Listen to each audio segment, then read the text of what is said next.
Salut, c'est Suskaef. D'ouvre ton gros lit. On continue la lecture de Dostoïevski, Souvenir de la Maison des Morts. On en était au quatrième chapitre de la première partie, premières impressions, suite et fin.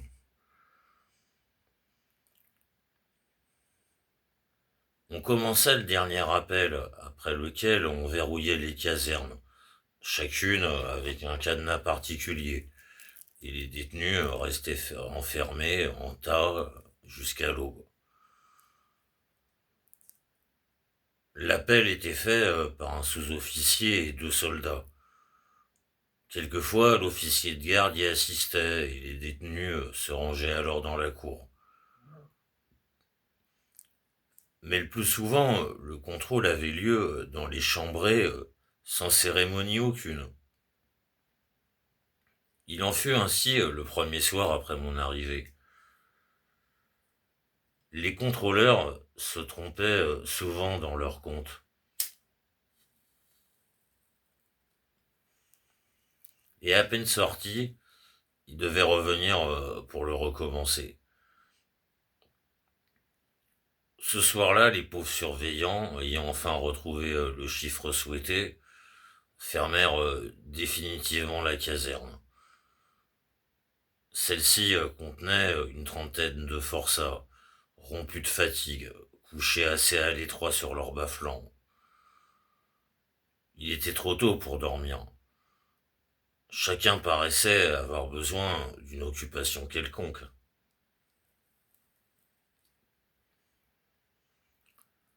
Nous n'avions plus pour surveillant que l'invalide dont j'ai déjà parlé.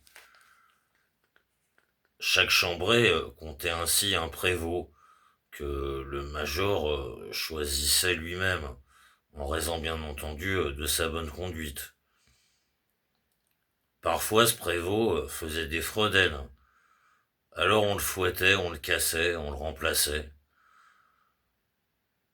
Nous avions pour prévôt Hakim Hakimich, lequel, à ma grande surprise, gourmandait bel et bien les détenus. Ceux-ci lui répondaient d'ordinaire par des moqueries. Plus sage que lui, l'invalide ne se mêlait absolument de rien. S'il lui arrivait de dire un mot, c'était plutôt par acquis de conscience.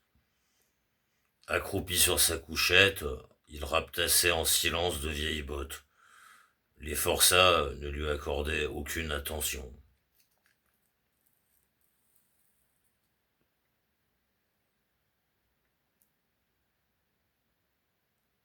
Ce jour-là, je fis une remarque dont je pus vérifier ensuite l'exactitude. Tous ceux qui ont affaire aux détenus, à commencer par les surveillants, adoptent à leur égard une attitude fausse.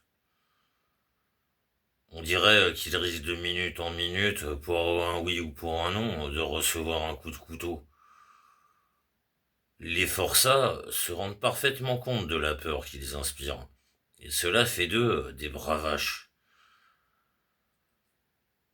Cependant, le meilleur chef est justement celui qui ne les craint pas, et les forçats se sentent seulement à leur aise quand on a confiance en eux. On peut même se les attacher ainsi. Pendant ma détention, je dois le dire, rarement un chef entra dans le pénitencier sans escorte. Il fallait voir alors la stupéfaction des détenus.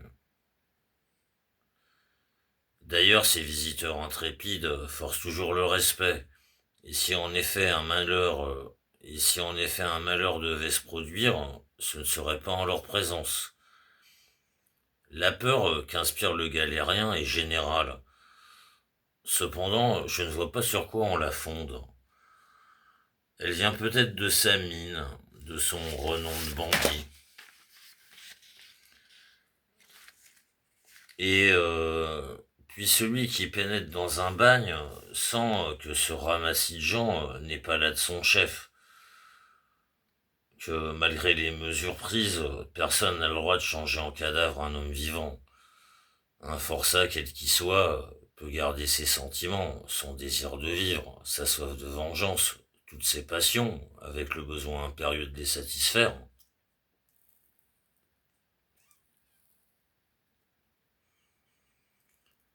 Néanmoins, je répète qu'on a tort de le craindre.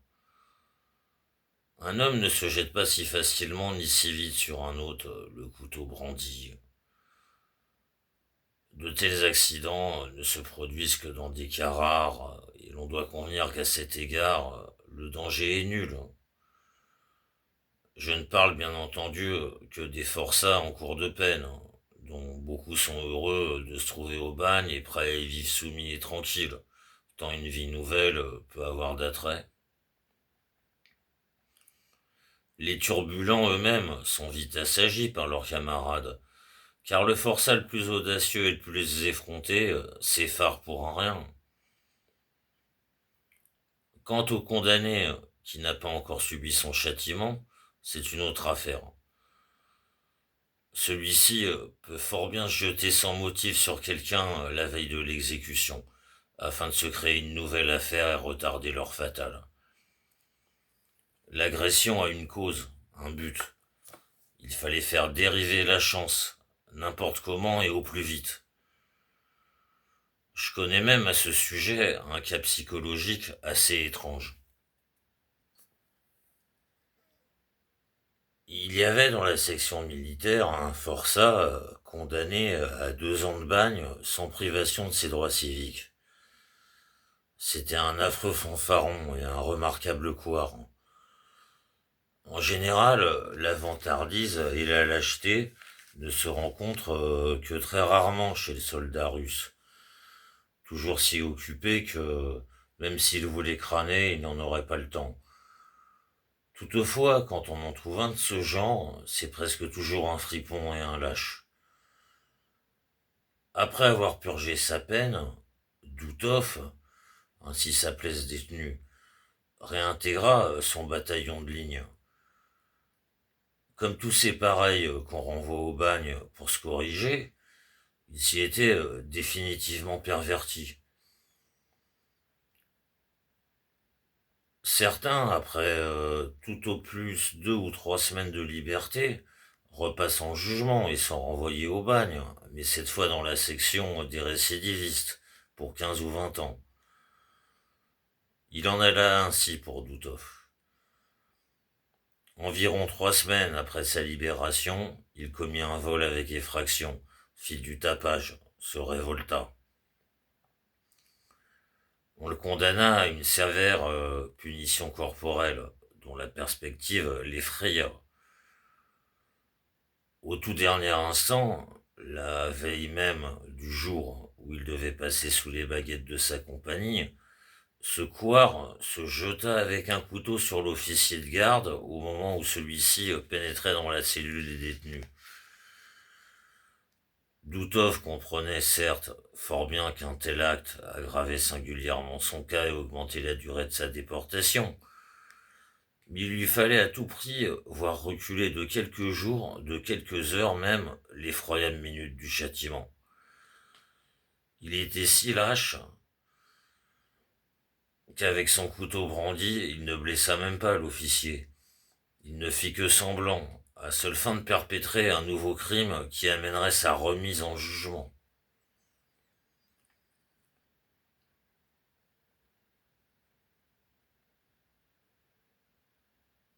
La minute qui précède l'exécution est évidemment effroyable. Pendant mes années de bagne, j'ai eu l'occasion de voir beaucoup de condamnés la veille du jour fatal.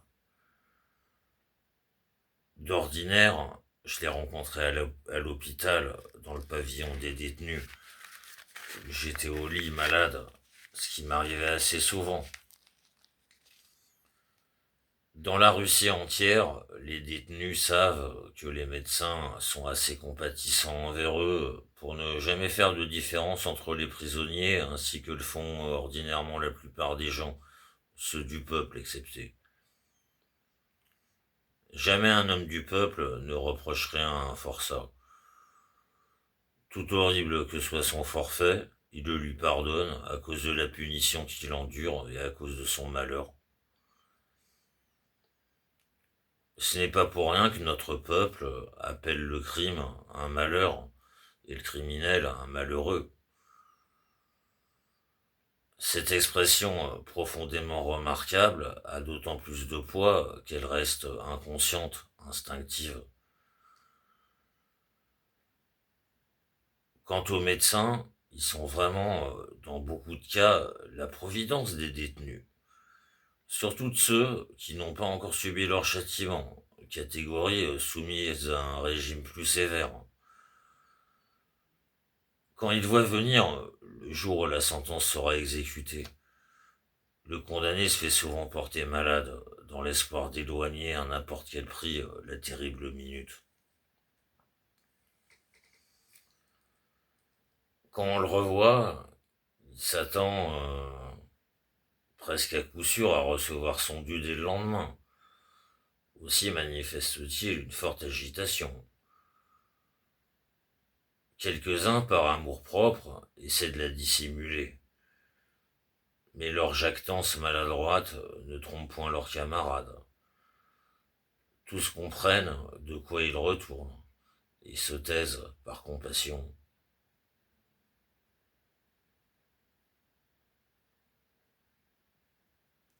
J'ai connu un jeune soldat assassin condamné au maximum de coups de verge.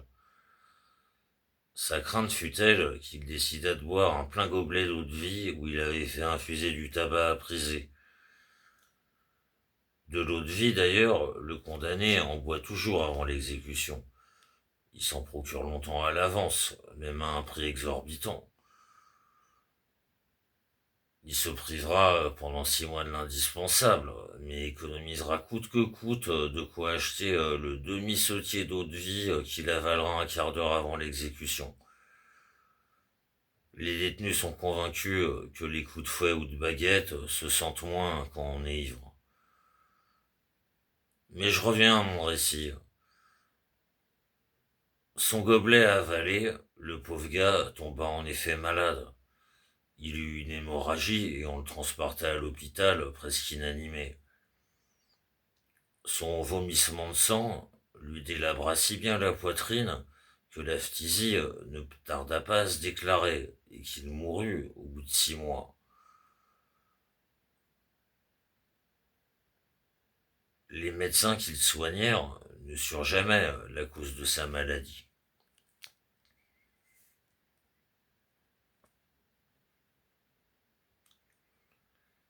À côté de ce manque de courage devant le châtiment, on rencontre aussi, je dois le dire, des cas stupéfiants d'intrépidité.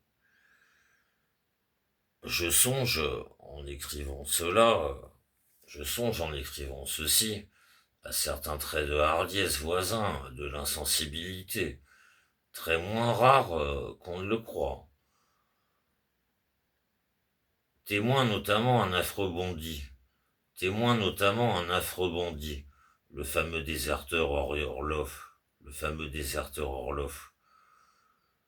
Un jour d'été, le bruit se répandit qu'il allait être châtié dans la soirée et qu'après l'exécution, on l'amènerait à l'hôpital.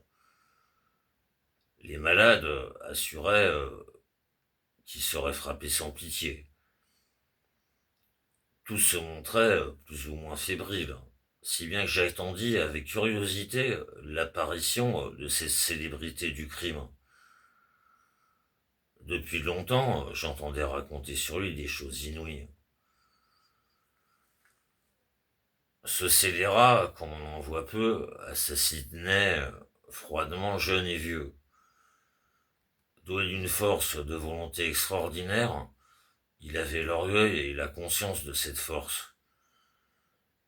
Après avoir avoué un grand nombre de meurtres, il s'était vu condamné aux baguettes. Il faisait déjà sombre et les chandelles étaient allumées quand on l'apporta presque sans connaissance, livide, sous ses cheveux touffus, bouclés, noirs comme suie.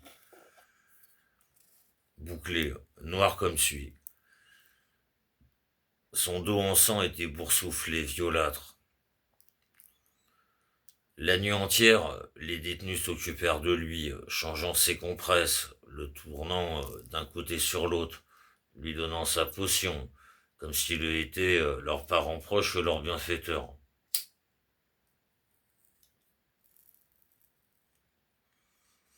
Le lendemain, il reprit sa pleine lucidité. Et fit une ou deux fois le tour de la salle. Cela me surprit. Il avait subi en une seule fois la moitié de son châtiment, le médecin n'ayant interrompu l'exécution qu'après s'être convaincu qu'elle pouvait entraîner une issue fatale. Orlov, cependant, était de petite taille et de constitution affaiblie par sa longue détention. Comme tous les condamnés aux verges, il montrait un visage blême, tiré et épuisé, et un regard fiévreux. Néanmoins, Orlov se remit rapidement. De toute évidence, son âme énergique secondait fortement la nature. Non, cet homme n'était pas ordinaire. La curiosité me poussa à faire sa connaissance, et je l'étudiai durant toute une semaine.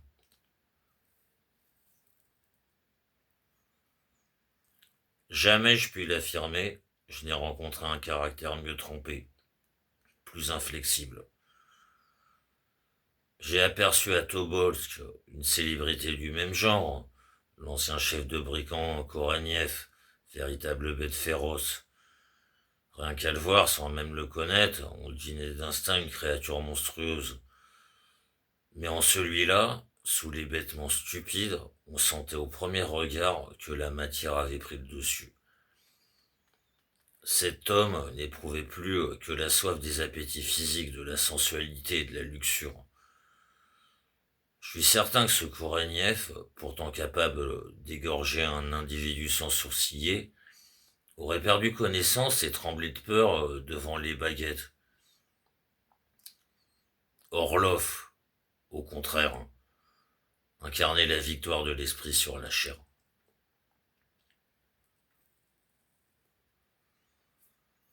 Il pouvait se commander jusqu'au bout.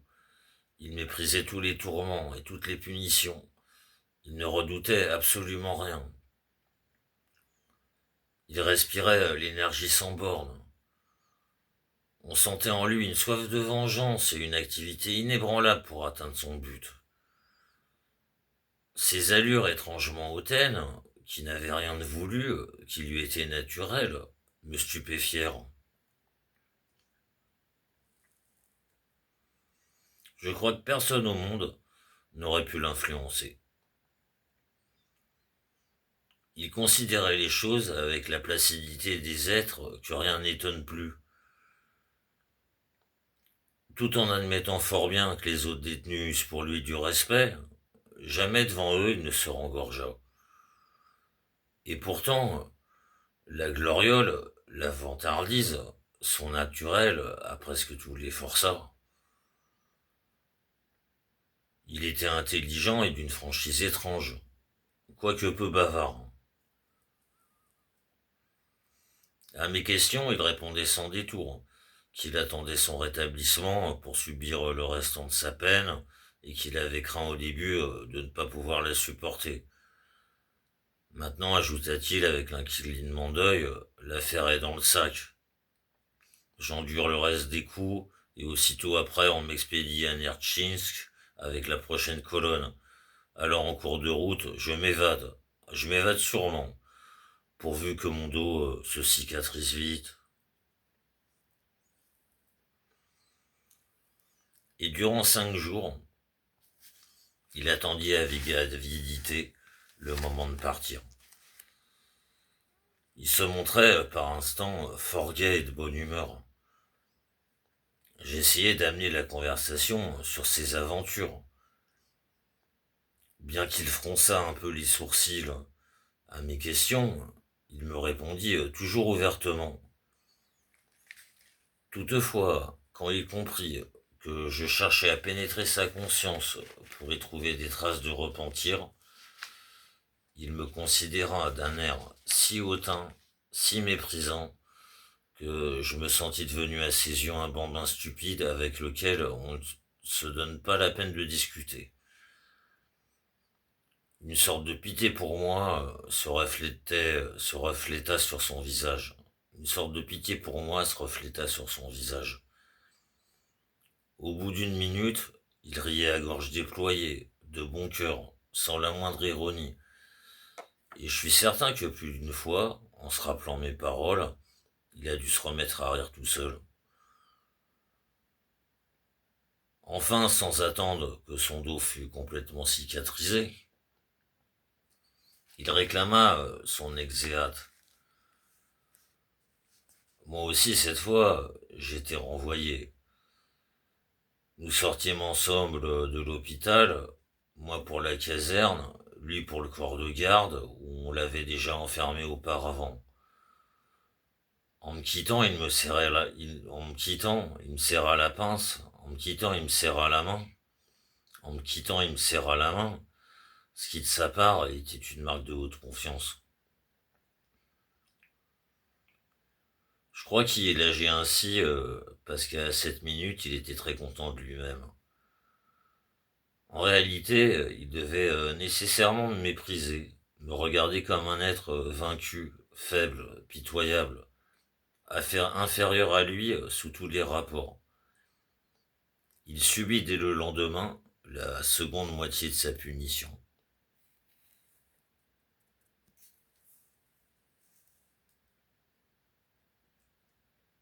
Quand on eut fermé notre caserne, elle prit aussitôt un autre aspect, celle d'une véritable demeure.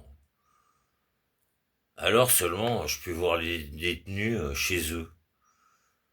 De jour, les sous-officiers, de jour, les sous-officiers, le surveillant ou quelque autre chef pouvaient à chaque instant survenir.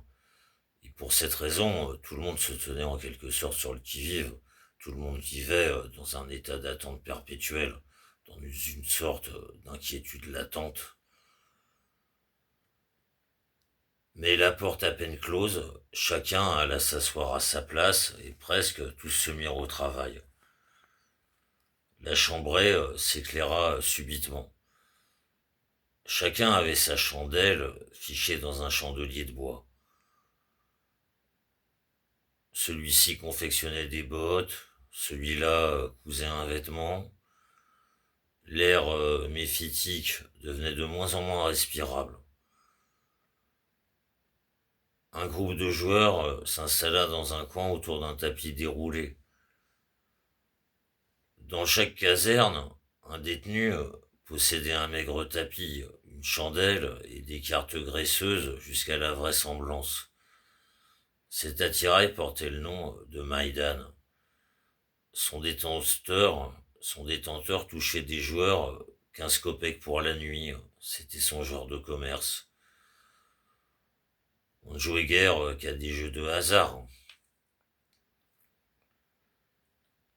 Chaque joueur plaçait devant lui une pile de piécettes de cuivre, ce qu'il avait en poche, et ne se relevait qu'après avoir tout perdu ou tout gagné. Le jeu se prolongeait parfois jusqu'à l'aube, jusqu'à la minute même où on venait rouvrir la caserne. Dans la nôtre, comme dans toutes les autres, il se trouvait toujours des mendiants qui avaient bu ou perdu leur pécule, à supposer qu'ils en eussent jamais possédé un. Des mendiants nés.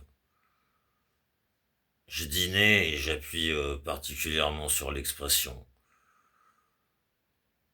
En effet, dans notre peuple, quelle que soit la condition ou la situation sociale, il y a toujours eu, il y aura toujours de ces étranges individus que leur nature paisible et indolente destine à une éternelle mendicité.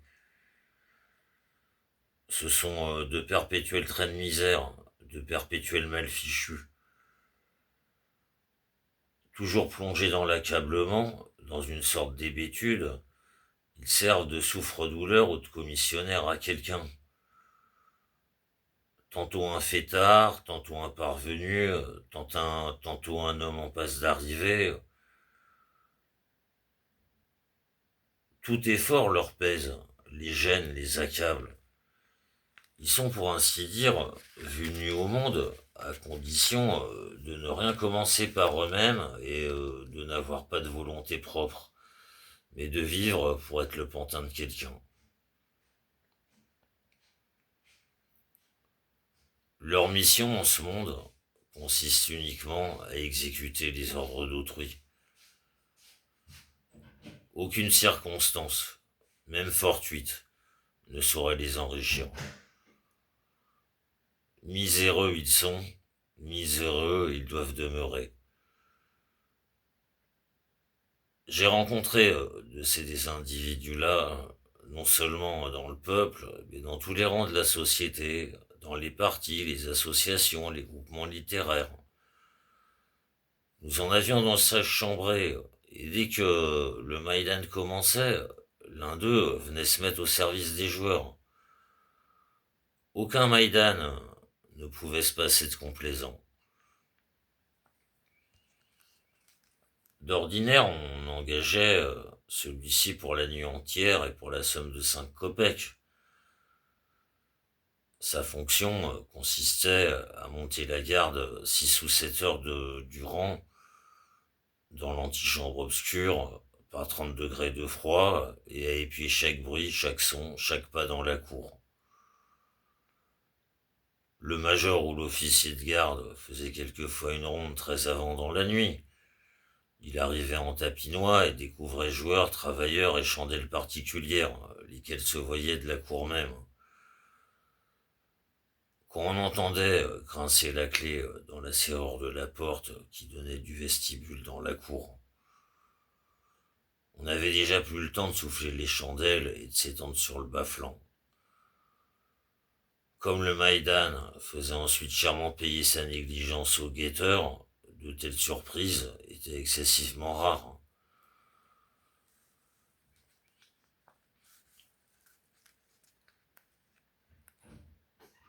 Même au bagne, 5 kopecks constituent un salaire infime et dérisoire. Aussi, dans ce cas-là, comme dans d'autres, l'impitoyable dureté des loueurs m'a-t-elle toujours stupéfié. Tu as pris l'argent, alors fais ton service. Cet argument ne souffrait aucune contradiction.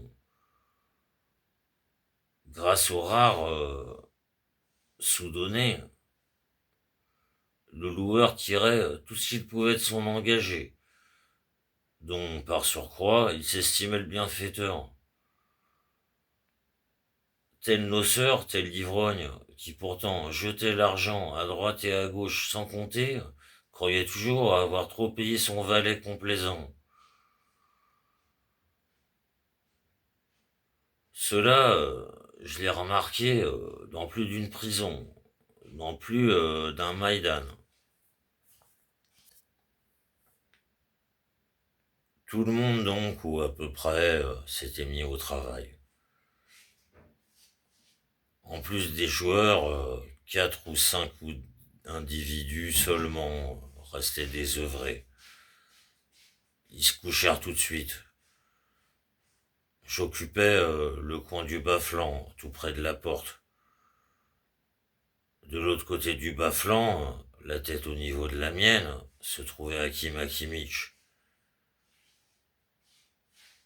Il s'occupa jusqu'à 10 ou 11 heures à peindre une lanterne chinoise multicolore, une commande qui lui était bien payée. Il fabriquait les lanternes en maître, travaillant méthodiquement, sans arrêt.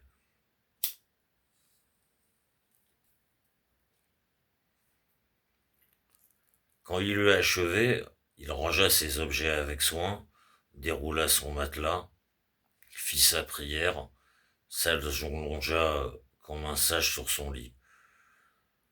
Il poussait l'ordre et la minutie jusqu'au pédantisme. Comme tous les hommes stupides et bornés, il devait se croire très intelligent. Il me déplut dès le premier jour bien qu'il m'eût aussitôt fourni matière à réflexion. Je m'étonnais de voir au bagne un personnage qui me semblait taillé pour réussir dans la vie. J'aurais d'ailleurs à parler encore d'Hakim Hakimić.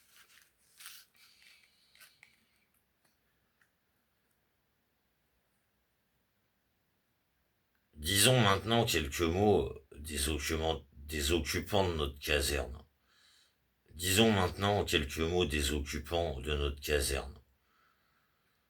Comme je devais passer avec eux plusieurs années, la curiosité avide avec laquelle je regardais mes futurs camarades est bien compréhensible. Un groupe de montagnards caucasiens, deux lesguiens, un tchétchène et trois tatars du Daghestan, condamnés presque tous pour brigandage, occupaient le bas-flanc de gauche. Le tchétchène, individu sombre et morose, ne parlait presque avec personne. Il jetait toujours autour de lui des regards en dessous et vous considérait avec un mauvais sourire, venimeux, railleur. Un des lesguiens, personnage déjà vieux, au long nez aquilin, avait une vraie physionomie de bandit.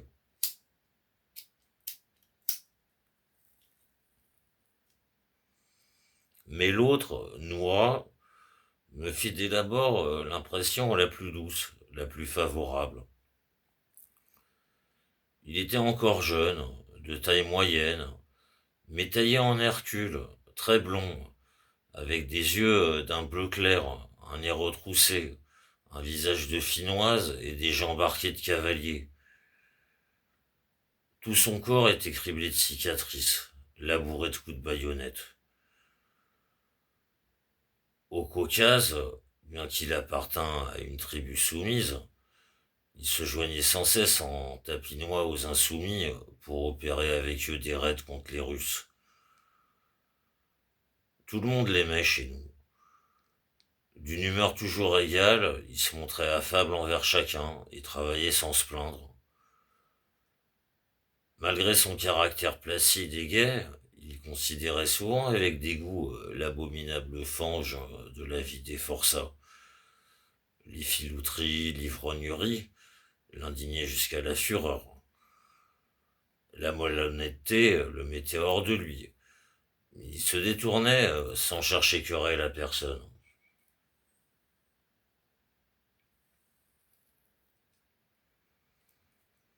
Durant le durant tout le cours de sa réclusion, il ne déroba jamais rien et ne commit aucune vilainie. Religieux jusqu'au fanatisme, il récitait ses prières avec ferveur, observait les jeûnes qui précèdent les fêtes mahométanes et passait des nuits entières en prière. Tout le monde l'aimait, tout le monde le tenait pour honnête. Noura, c'est un lion, disaient les forçats, si bien que ce surnom lui resta. Convaincu qu'à sa libération, il retournerait chez lui, au Caucase, il ne vivait que dans cet espoir, et serait mort, je crois, si on lui l'avait enlevé. Il m'attira dès le premier jour. Parmi les visages mauvais, sombres, sardoniques des autres détenus, sa bonne et sympathique figure n'aurait pu m'échapper. J'étais là depuis une demi-heure quand Noura vint me tapoter l'épaule, en riant avec bonté et en me regardant au fond des yeux. Je ne le compris pas tout d'abord, car il s'exprimait très mal en russe. Mais bientôt après, il revint à la charge et de nouveau en souriant, il me donna une claque amicale sur l'épaule. Cette mimique se renouvela souvent les 3 premiers jours. Elle signifiait, je l'ai deviné et compris par la suite, que Noura me prenait en pitié, qui sentait la peine que j'aurais à me familiariser avec le bagne, qui voulait me témoigner sa sympathie, m'encourager, m'assurer de sa protection. Bon et naïf Noura. Les 3 Tatars du Daghestan étaient frères. Deux avaient atteint l'âge mûr, mais le troisième, Ali, ne dépassait pas 22 ans et paraissait plus jeune encore. Sa place sur le bas-flanc touchait la mienne. Son beau visage ouvert, intelligent, naïf, me ravit au premier regard, et je remerciais le sort de me l'avoir donné pour voisin immédiat. Son âme se voyait à nu dans son beau, on peut même dire dans son magnifique visage. Son sourire reflétait la confiance et la simplicité du jeune âge. Une telle douceur imprégnait, une telle douceur imprégnait ses grands yeux noirs que leur vue seule allégeait ma tristesse. Je le dis sans aucune exagération. Dans son village natal, son frère aîné, il en avait 5. Deux autres avaient été condamnés aux mines. Lui commanda un jour de prendre son yatagan, de monter à cheval et de le suivre. Le respect de l'aîné est si grand au sein de ces familles montagnardes que le jeune garçon n'aurait pas osé demander où l'on se rendait. Les aînés ne crurent pas nécessaire de le mettre au courant. Ils allaient piller sur le grand chemin un riche négociant arménien. En effet, ils l'assassinèrent ainsi que les gens de son escorte et firent main basse sur les marchandises. Mais l'affaire se découvrit. Ils furent saisis tous les 6, jugés, fouettés et déportés en Sibérie. Le tribunal n'usa d'indulgence qu'à l'égard d'Ali, qui fut condamné au minimum, c'est-à-dire à 4 ans de bagne. L'affection que ses frères lui portaient avait quelque chose de paternel. Il aurait été une consolation dans l'exil. Eux, toujours si sombres, si tristes, souriaient en le regardant, et quand il conversait avec lui, rarement d'ailleurs, car sans doute le trouvait-il trop jeune pour pouvoir rien lui confier de sérieux. Leur visage morne s'éclairait, s'adoucissait. Au clin d'œil, au sourire débonnaire, qu'ils échangeaient en écoutant sa réponse, je devinais qu'il s'adressait à lui comme à un enfant avec qui l'on joue. Quant à lui, il osait à peine leur adresser la parole, tant il professait de respect à leur égard. On conçoit avec peine comment, au lieu de se pervertir, ce jeune homme avait pu conserver au bagne un cœur aussi scrupuleux, une sincérité aussi franche, une bonté aussi sympathique. C'était d'ailleurs une nature forte, malgré la douceur visible de son caractère. J'ai pu m'en rendre compte plus tard. Pudique comme une jeune fille, toute action vile, cynique, répugnante ou injuste faisait étinceler d'indignation ses yeux magnifiques. Mais il fuyait les disputes et les injures, quoiqu'il ne fût pas homme à se laisser marcher sur le pied. D'ailleurs, il n'aurait pu avoir de querelle avec personne. Tout le monde le cajolait, tout le monde l'aimait. Au début, il ne fut que poli avec moi, mais petit à petit, nous en vînmes à causer. Quelques mois lui avaient suffi pour apprendre à s'exprimer en russe correctement, ce que ses frères ne purent jamais faire. Il me parut extrêmement intelligent, fort modeste et délicat, et en même temps fort bon raisonneur. Bref, je le considère comme un être au-dessus de l'ordinaire, et j'évoque toujours sa rencontre comme une des meilleures de ma vie. Et j'évoque toujours sa rencontre comme une des meilleures de ma vie. Il y a de ces natures si belles dès la naissance, si richement douées par Dieu, que l'idée de les voir se corrompre semble absurde. On est toujours tranquille à leur sujet. Je le suis sur le sort d'Ali. Mais où est-il maintenant ?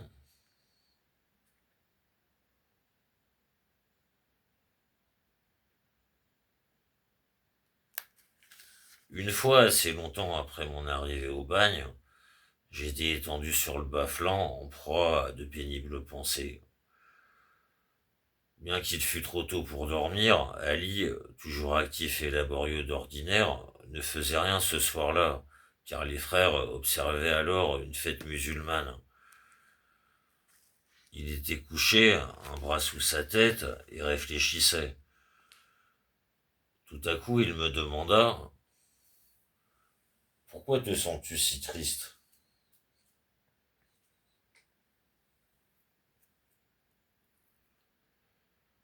Je le regardais avec surprise, trouvant étrange cette question sans détour de la part d'Ali, toujours si délicat, si plein de tact, si clairvoyant de cœur.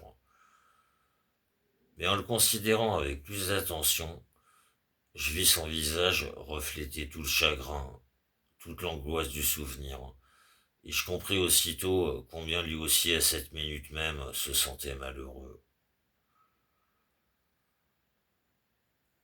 Je lui en fis la remarque. Il poussa un profond soupir et sourit amèrement.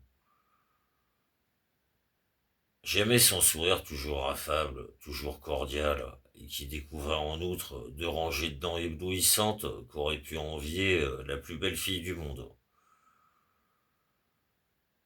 Dis-moi, Ali, tu penses à la fête qui se passe chez vous au Daghestan? Il fait donc bien beau là-bas. Oui, oui, répondit-il avec exaltation, tandis que ses yeux s'illuminaient. À quoi vois-tu que j'y pense? La belle Malice, comme si on n'était pas mieux là-bas qu'ici. Oh, pourquoi tu dis ça? Maintenant, quelle fleur il doit y avoir chez vous, quel paradis. Oh, tais-toi, tais-toi. Son agitation devenait extrême. Écoute, Ali, tu avais une sœur? Oui, pourquoi? Elle doit être belle si elle te ressemble. Ça ne se compare pas. Elle est si belle qu'on ne trouverait pas sa pareille dans tout le Daghestan. Ah, qu'elle est belle. Jamais tu n'as vu de femme comme elle. D'ailleurs, ma mère aussi était belle. Et tu l'aimes, ta mère? Ah, que me demandes-tu là? Elle est bien sûr morte de chagrin à cause de moi. J'étais son préféré. Elle m'aimait plus que ma sœur, plus que mes frères. Je l'ai vue venir à moi en rêve cette nuit, et elle pleurait.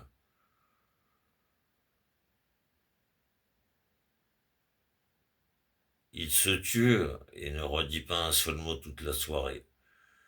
Mais depuis ce moment, il recherchait toutes les occasions de s'entretenir avec moi, malgré le respect que je lui avais inspiré, je ne sais trop pourquoi, et qui l'empêchait de m'adresser le premier la parole.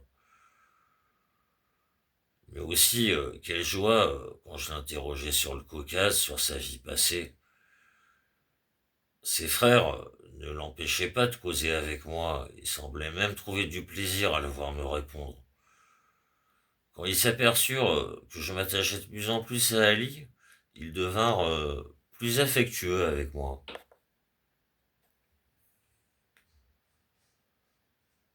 Ali m'aidait dans mon travail et me rendait service autant qu'il le pouvait à la caserne. On le sentait heureux de m'être agréable et de me soulager, ne fût-ce qu'un tout petit peu. Il n'y avait là de sa part ni servilité, ni recherche d'un avantage quelconque, mais bien un sentiment de chaleureuse amitié qu'il ne dissimulait plus.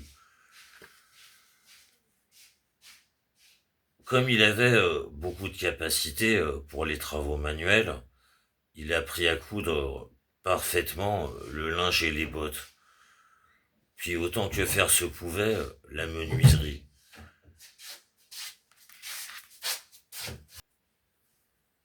Comme Ali avait beaucoup de capacité pour les travaux manuels, il apprit à coudre parfaitement le linge et les bottes, puis autant que faire se pouvait, la menuiserie. Ses frères, tout fiers de lui, le complimentaient à ce propos. Écoute, Ali, lui dis-je un soir, pourquoi n'apprendrais-tu pas à lire, à écrire en russe? Ce serait tellement utile pour toi, plus tard en Sibérie. Je voudrais bien, mais avec qui? Ici, les gens instruits ne manquent pas. Si tu veux, ce sera moi. Oh, je t'en prie, fais-le. Il se souleva du bas-flanc, joignit les mains et me regarda d'un air suppliant. Nous commençâmes dès le lendemain soir. Je possédais une traduction russe du Nouveau Testament, ouvrage autorisé au bagne. Sans abécédaire, à l'aide de ce seul livre, Ali apprit en quelques semaines à lire couramment. 3 mois plus tard, il comprenait très bien la langue écrite. Il l'apprenait avec feu, avec exaltation. Une fois nous lûmes ensemble le sermon sur la montagne. Je remarquai qu'il prenait plus particulièrement à cœur certains passages, et je lui demandai si ce qu'il venait de lire lui plaisait. Il me jeta un regard vif et le rouge lui monta au visage. Oh oui, répondit-il. Oui, Issa, Jésus, est un saint prophète. Issa, Jésus, par la langue de Dieu. C'est très beau. Qu'est-ce qui te plaît le plus? Là où il dit pardonne, aime, n'offense pas, aime ton ennemi. Ah, comme il dit bien ça. Il se tourna vers ses frères qui nous écoutaient et parla avec animation. Ils s'entretinrent entre eux longtemps, sérieusement, avec des hochements de tête affirmatifs. Puis, en souriant, d'un sourire à la fois grave et bienveillant, le pur sourire musulman dont j'aime surtout la gravité, ils se tournèrent vers moi et me confirmèrent qu'Issa était un prophète de Dieu et qu'il avait accompli de grandes merveilles. Après avoir pétré un oiseau avec de l'argile, il avait soufflé dessus et l'oiseau avait pris son vol. Cela a été écrit dans leur livre. Il disait ces choses avec la certitude qu'en louant Issa, il me faisait grandement plaisir. Quant à Ali, il jubilait. Ses frères avaient conservé avec lui. Pardon, ses frères avaient conversé avec lui. Ils avaient bien voulu m'approuver.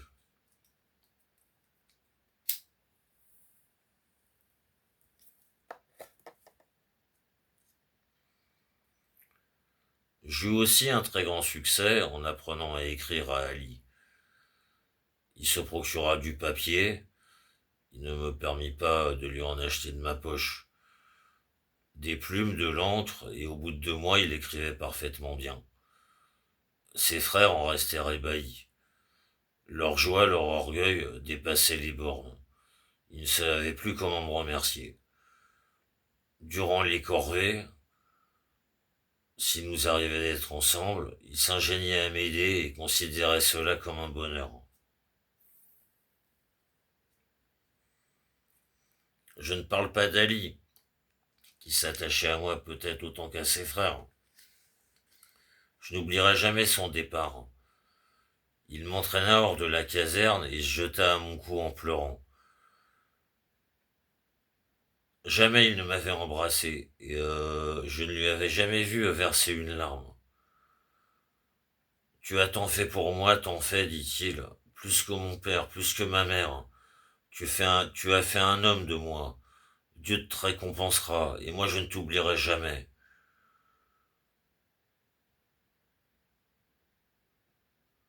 Où es-tu maintenant, mon bon, mon doux, mon cher Ali?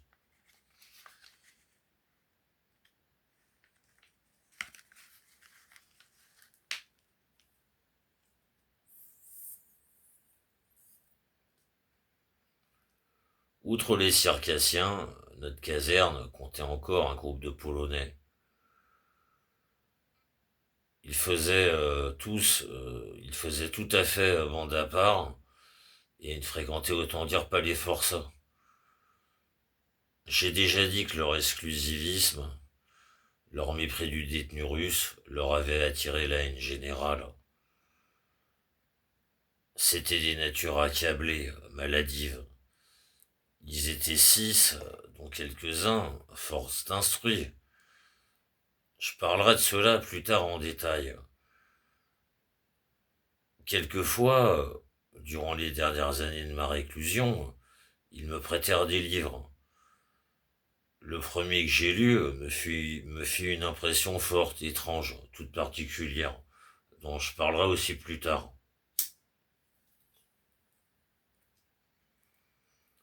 Je considère ces sensations comme très curieuses, et je suis sûr que beaucoup de gens ne pourront absolument rien y comprendre. Sans les avoir expérimentées, on ne peut pas juger certaines choses. Il suffit de dire que les souffrances morales pèsent plus lourdement que les tourments physiques. Au bagne, l'homme simple se trouve dans son milieu, peut-être dans un milieu plus développé que le sien. Il a évidemment beaucoup perdu. Son village, sa famille, tout si l'on veut. Mais il n'a pas changé de milieu. L'homme instruit, puni par la loi de la même façon que lui, perd incontestablement davantage. Il doit réprimer tous ses besoins, toutes ses habitudes. Il doit apprendre à respirer un autre air. Il est le poisson tiré hors de l'eau sur le sable. Souvent, le châtiment que la loi édicte pour tous, semblable, devient pour lui un tourment multiplié par 10. Cela est vrai, même si l'on ne considère que le sacrifice des habitudes matérielles.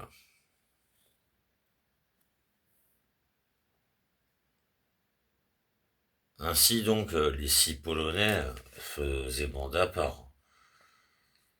De tous les détenus, ils n'aimaient que notre juif, tout bonnement parce qu'il les amusait.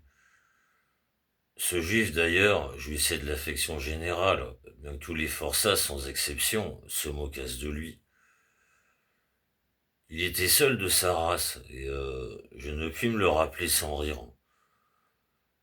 Chaque fois que je le regardais, il me faisait penser au Yankel du Taras Bulba de Gogol, qui, une fois dévêtu et prêt à pénétrer en compagnie de sa juive, dans un objet qui ressemblait vaguement à une armoire, devint aussitôt semblable à un poulet déplumé. D'âge plutôt mûr, il touchait à la cinquantaine, il était de petite taille, faible de constitution, rusé et stupide, impertinent et couard tout à la fois. Son visage, criblé de rides, portait sur le front et les joues les marques du pilori. Je n'ai jamais pu comprendre comment il avait supporté ces 60 coups de fouet. Je n'ai jamais pu comprendre comment il avait supporté ces 60 coups de fouet. Car il était là pour meurtre. Il détenait sur lui, bien caché, une ordonnance de médecin que lui avaient procurée d'autres juifs aussitôt après son exécution. Il s'agissait d'un baume qui effaçait en une quinzaine de jours les marques du pilori. Il n'osait pas s'en servir dans la prison et attendait, pour essayer les vertus de son ordonnance, d'avoir fini ses 20 ans de travaux forcés, après lesquels il sera relégué dans un village. Sans ça, je ne pourrais pas me marier, me dit-il un jour. Je veux absolument avoir une femme. Nous faisions tous deux une paire d'amis. Il était toujours de la meilleure humeur. La vie de bagne n'avait rien de pénible pour lui. Orfèvre de son métier, les gens de la ville, qui ne possédaient aucun bijoutier, l'assaillaient de travail. Il échappait ainsi aux gros travaux. Comme de juste, il faisait en même temps l'usure et prêtait sur gage à toute la caserne. Il était arrivé au bagne avant moi, et l'un des Polonais me décrivit son entrée en détail. C'est une histoire amusante que je raconterai plus tard, hein, car il me faudra plus d'une fois reparler d'Isaïe Fomitch.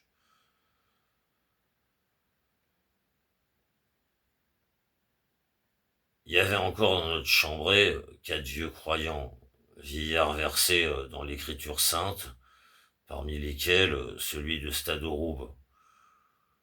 Il y avait encore dans notre chambrée 4 vieux croyants, vieillards, versés dans l'écriture sainte, parmi lesquels celui de Starodoub.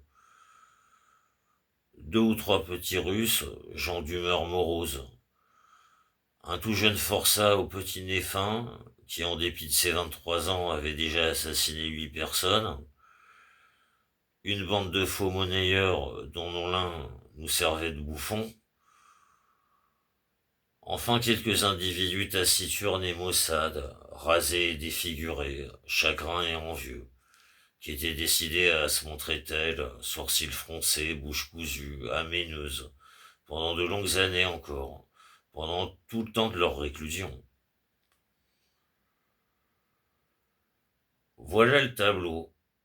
Voilà le tableau qui défila devant mes yeux pendant cette première soirée sans joie de ma nouvelle existence. Je l'entrevis dans la fumée et l'air étouffant, dans les jurons et le cynisme indescriptible, dans l'odeur méphitique et le cliquetis des chaînes, dans les rires éhontés et les malédictions. Je m'étendis sur la planche nue du bas-flanc, posai mes habits sous ma tête, je n'avais pas encore d'oreiller, m'enveloppais de ma peau de mouton, mais tout rompu, tout harassé que je fusse par les impressions aussi monstrueuses qu'inattendues de ce premier jour, je n'arrivais pas à m'endormir. Ce n'était pourtant, ce n'était pourtant que le début. Bien d'autres choses m'attendaient que je n'aurais jamais pu prévoir ni deviner.